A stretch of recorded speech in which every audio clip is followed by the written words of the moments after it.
जम्मू कश्मीर की अगर बात की जाए तो सियासी गर्मियां जो है वो काफ़ी तेज़ हो चुकी हैं। और इसी बीच जम्मू कश्मीर के अवाम इस समय इंतज़ार में है कि कब यहाँ पे चुनाव की घोषणा होती है और हम चुनाव के अंदर जो है वो भरपूर हिस्सा लेंगे। अपोजिशन भी इस चीज़ का इंतज़ार कर रही है। लेकिन क्या जो भाजपा इस समय दावे कर रही है 50 प्लस पार होने के, क्या वो दावे जो हैं वो पूरे कर पाएगी? क्योंकि जो इस समय हालात जम्मू कश्मीर के अंदर बने हुए हैं, रैबरे खेल के एम्प्लॉयज़ वो धरने पर बैठे हुए हैं। उसके बाद रैबरे जंगलात के एनवाइसीज़ हैं, डोगरा एम्प्लॉयज़ हैं, कश्मीरी पंडित समाज के जो एम्प्लॉयज़ हैं वो धरने पे बैठे हुए हैं। युवा सड़कों पर है। एसपीओ भाई हमारे जो हैं वो भी अभी तक जो है वो परमानेंट नहीं हुए हैं। डेली वेजेस की बात की जाए तो वो भी धरने पे बैठे हुए हैं। और वीडीसीज़ की अगर बात की जाए तो वीडीसीज़ भी जो है वो दिल्ली की ओर अब जो है वो कूच करने जा रहे हैं। ये जो इस समय पूरा निज़ाम जो जम्मू कश्मीर का बना हुआ है, क्या इस निज़ाम के बीच में भाजपा जो है वो 50 प्लस कर पाएगी? लेकिन वहीं एनसी का ये कहना है, नेशनल कॉन्फ्रेंस का ये कहना है कि आप इस बार चुनाव तो कराएं, आपको आपके नतीजे खुद ही मिल जाएंगे। और इसी बीच महाशिवरात्रि का पवित्र, एक बहुत बड़ा पवित्र और बड़ा त्यौहार जो है वो भी कल हुआ। और इसी बीच आपने इस त्यौहार के अंदर भी देखा कश्मीरी पंडित समाज के जो एम्प्लॉयज़ हैं, जो डोगरा एम्प्लॉयज़ हैं, उनको फिर सैलरी जो है वो नहीं मिली। और इस बार आवाज़ें जो है वो इंटरनेशनल स्टेडियम से भी जो है वो आवाज़ें उठाई जा रही हैं कि इन लोगों की सैलरीज जो है वो रिलीज़ कर दी जाए। लेकिन एडमिनिस्ट्रेशन जो है वो टस से मस नहीं हो रही। ऐसा लग रहा है कि भाजपा और एलजी प्रशासन के बीच में जो है वो कम्युनिकेशन गैप है, जिस वजह से आम जनता जो है वो सफ़र कर रही है। अब एनसी इसको किस तरह से देखती है, बातचीत करने के लिए मेरे साथ एनसी के सीनियर रहनुमा बशीर साहब हैं, इनसे बातचीत करते हैं। बशीर साहब, किस तरह आपका से स्वागत है। किस तरह से देखते हैं ये पूरा निज़ाम जो इस समय बना हुआ है जम्मू कश्मीर के अंदर, किस तरह से देखते हैं इसको? आपने अपने इब्तदाई बातचीत में जो ज़िक्र किया कि जम्मू कश्मीर के अंदर चुनाव की सरगर्मियां हैं, बिल्कुल नहीं हैं। बीजेपी वाले चुनाव से भाग रहे हैं। लोग इस बात का इंतज़ार कर रहे हैं, अपोजिशन भी इस बात का इंतज़ार कर रही है कि चुनाव हों, लेकिन बीजेपी वाले चुनाव से भाग रहे हैं। एक बहाना दूसरा बहाना करके वो चुनाव नहीं कराना चाहते हैं। दूसरा, जमहूरियत में चुनाव कराना बहुत ज़रूरी होता है और उसी से लोगों की मन मर्ज़ी के लोग जो आते हैं वो उनके लिए कानून बनाते हैं, ज़ाब्ता बनाते हैं। डेमोक्रेसी में उन्हीं को इजाज़त होती है। इसीलिए डेमोक्रेसी में कहा जाता है कि will of the people is supreme.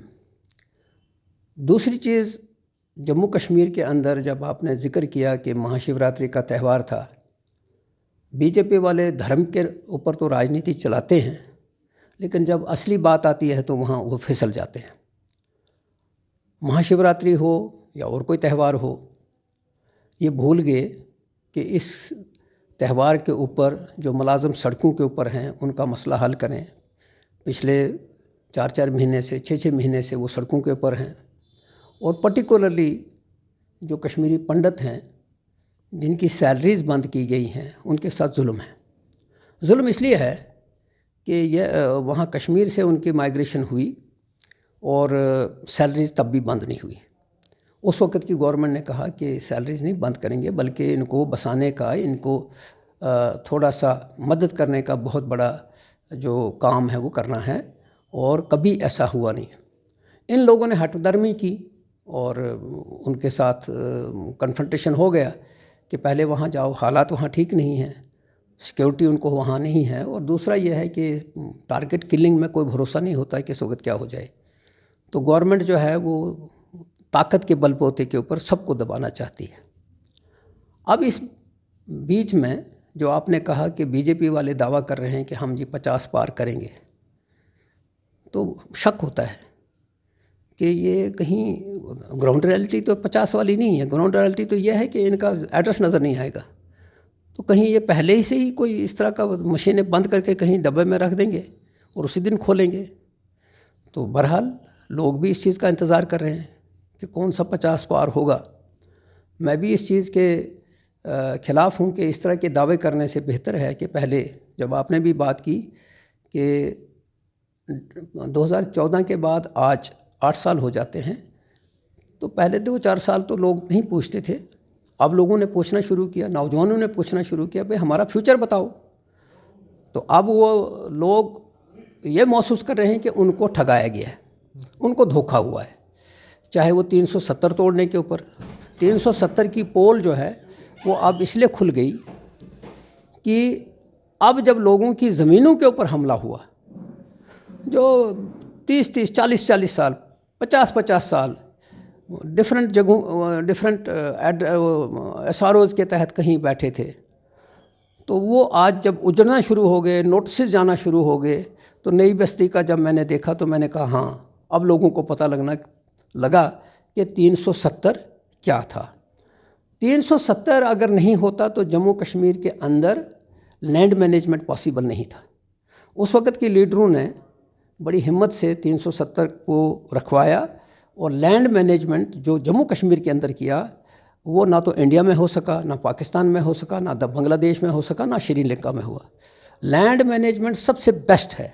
मैं मान के चलता हूँ कि जम्मू कश्मीर के अंदर लैंड माफिया भी उभर गया, मगर जम्मू कश्मीर के ही लोग हैं, और उसको इन्होंने एक ही राड से हाँकना शुरू कर दिया, छोटा क्या बड़ा क्या, और बुलडोज़र पॉलिटिक्स चल पड़ा।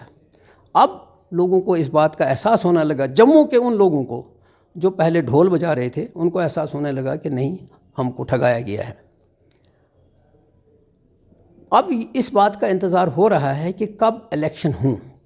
तो जब बीजेपी वालों से पूछते हैं तो उनके जो बड़े जोमा हैं वो कभी कभी बयान दे देते हैं, बाद में कहते हैं नहीं, ये तो हमारा काम ही नहीं है, ये तो इलेक्शन कमीशन का काम है।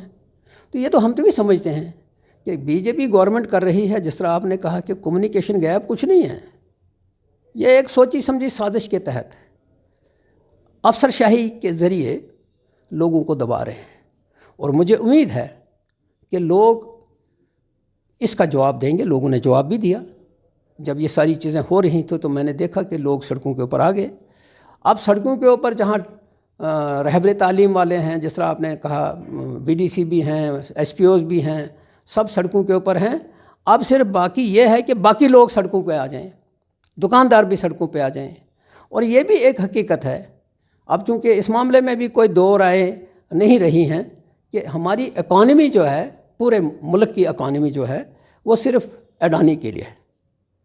और अडानी की इकॉनमी भी अब लोगों के सामने आने लगी है कि पूरे मुल्क का पैसा अडानी को प्रमोट करने के लिए, जो प्राइम मिनिस्टर ने टूर किए, इधर किए उधर किए, पार्लियामेंट भी बहस हुई, तो ये उन मुद्दों से खिसकने के लिए उन मुद्दों की तरफ चले जाते हैं जो लोगों नॉन इश्यूज़ होते हैं। लोग महसूस कर रहे हैं और मुझे उम्मीद है कि इसका लोग जवाब देंगे वक्त के ऊपर। एक वीडियो जो है सोशल मीडिया पे बड़ी वायरल हो रही है। रविंदर रैना जी शिव खोड़ी जाके बैठे हुए हैं और वहाँ पे तपस्या कर रहे हैं।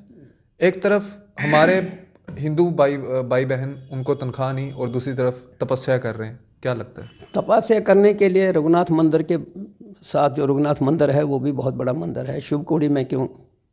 लेकिन अब उसको लगता है कि शिव खोड़ी का जो वहाँ तपस्या से उसी को मिल जाएगा, तो वो तो उसकी चॉइस है। लेकिन तपस्या, सही तपस्या जो है वो ये है कि इस वक्त जो लोग झुलस रहे हैं, इस वक्त जो लोगों के इश्यूज़ हैं, उनको हल किया जाए।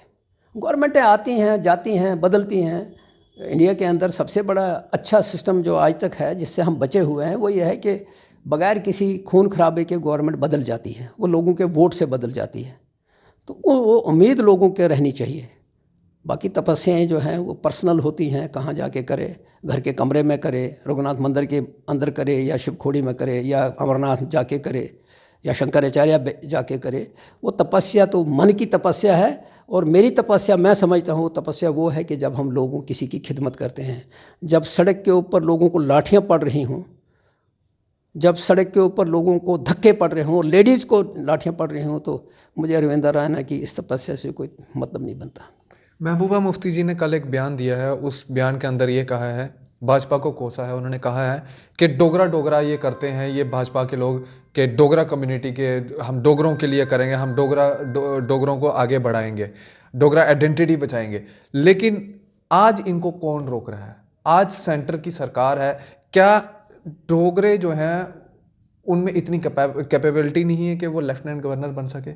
क्यों बाहर का जो शख्स है उसको यहाँ पे लेफ्टिनेंट गवर्नर बनाया गया है? क्या डोगरा जो है वो यहाँ का लेफ्टिनेंट गवर्नर नहीं हो सकता? पहली बात यह है कि महबूबा जी को तजर्बा हो गया है। वो चूँकि बीजेपी के साथ, जब मुफ्ती साहब चीफ मिनिस्टर थे तब भी उनके साथ रहीं और फिर खुद भी चीफ मिनिस्टर बनी। वो शायद हमसे ज़्यादा बीजेपी को वालों को जानती हैं। लेकिन पोल तो यहाँ खुल गई कि 5 अगस्त 2019 के बाद जो फैसले लिए गए उसमें आहिस्ता आहिस्ता आहिस्ता जम्मू कश्मीर के डोगरा, कश्मीरी, लद्दाखी सब अफसरों को आउट किया जा रहा है। और यहाँ एक बहुत बड़ी साजिश के तहत बाहर के अफसरों को ला के लोगों को दबाया जा रहा है। ये लोकल अफसर जो है वो चाहे कैसा भी हो, उसको ये मालूम होता है कि मैंने कल यहाँ रहना है और वो वाकफ़ होता है, वो देखता है कि मुझे किस जगह पे क्या करना है। लेकिन यहाँ उन लोगों को, मैं नाम नहीं लूँगा, अच्छा नहीं लगेगा, क्योंकि अफसर शाही जो है, ये जो मैंने कहा कि सोल्यूशन एक ही है कि जो फ़ैसला लेना है वो लोगों के वोट से बनी हुई सरकार ले। एलजी साहब हों या गवर्नर रूल जिसको हम कहते हैं, ये जो मैकेनिज़्म होता है ये बिल्कुल काम चलाओ मैकेनिज़्म होता है, इसको कुछ नहीं करना होता है। लेकिन ये चूँकि यूटी बनाने के बाद इस सारे सिस्टम को धर्म भरम करना चाहते हैं, तो हम कहते हैं करें, ताकत के नशे में जितना कर सकते हो करो। अगर वो दिन नहीं रहे तो ये भी नहीं रहेंगे। वक्त तो आएगा लोगों के पास, वो फैसला करेंगे। इसलिए महबूबा मुफ्ती ने जो कुछ कहा है बड़ी देर के बाद से उनको समझ आया।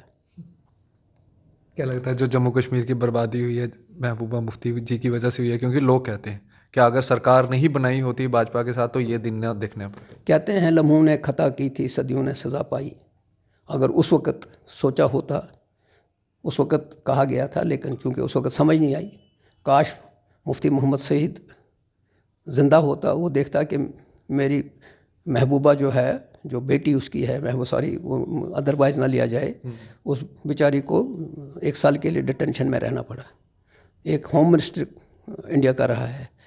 भले ही पॉलिटिक्स में हम एक दूसरे के ऊपर इल्ज़ाम लगाते हैं, लेकिन जहाँ तक इस बात का ताल्लुक़ है कि हमारा जो डेमोक्रेटिक सेटअप है वो ज़िंदा रहना चाहिए, उसी से हम बचेंगे।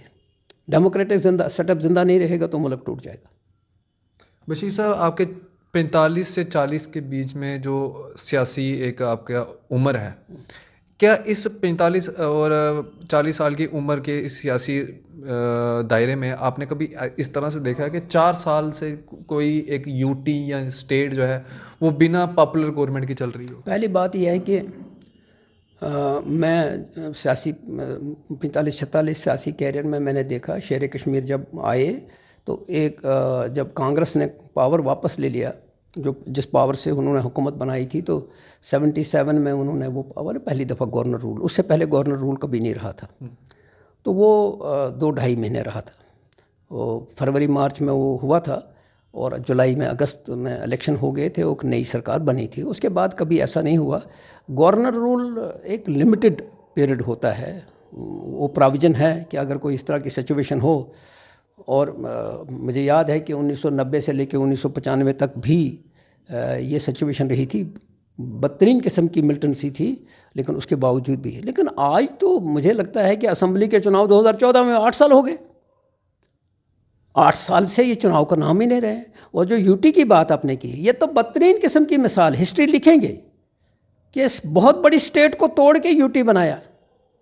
और आज का नौजवान जो है वो समझ नहीं पा रहा है कि बहुत बड़ी स्टेट है। मैं जब हिस्ट्री पढ़ता हूँ तो हिंदुस्तान में सबसे अच्छी स्टेट, और महाराजा क्या नाम है, गुलाब सिंह ने अमृतसर ट्रीटी के तहत कश्मीर को हासिल किया था और उसके बाद गिलगित वगैरह इसके साथ शामिल किया था, हौंजा वगैरह। उस स्टेट को तोड़ के यूनियन टेरेटरी बनाए। और अब मुझे नहीं लगता है कि इनका आगे का प्लान क्या है। हो सकता है ये हर डिस्ट्रिक्ट के अंदर यूटी बनाएं, उन डिस्ट्रिक्टों को ख़त्म करें, तो कर लें। ताकत के नशे में ही होता है। ताकत का नशा होता है, मैं समझता हूँ कि ये हमेशा नहीं रहता है। तो मुझे उम्मीद है कि हम आगे आने वाले देखें, सेहत ठीक रहनी चाहिए, हम देखेंगे इनका हाल क्या होगा। बिल्कुल दुरुस्त बात है। बशीर साहब हमारे साथ बातचीत कर रहे थे। जो आज हालात इस समय जम्मू कश्मीर के अंदर बने हैं उनके ऊपर इनका क्या कहना है, और जो भाजपा दावे कर रही है 50+ होने के, तो इस हालात के बीच में क्या भाजपा 50+ पूरा कर पाएगी? हालांकि इन्होंने एक बहुत बड़ा सवालिया निशान जो है वो भाजपा के ऊपर खड़ा किया है कि उनको ये दावे नहीं करने चाहिए कि हम 50+ होंगे, क्योंकि हो सकता है कि मशीन के अंदर भी जो है वो गड़बड़ी की जा सकती है। ये कहना है एनसी का। आप भी अपनी राय जो है वो कमेंट सेक्शन में ज़रूर रखिएगा। आप इसी तरह से बने रहें जेके मीडिया के साथ। मुझे दीजिए इजाज़त। आदाब।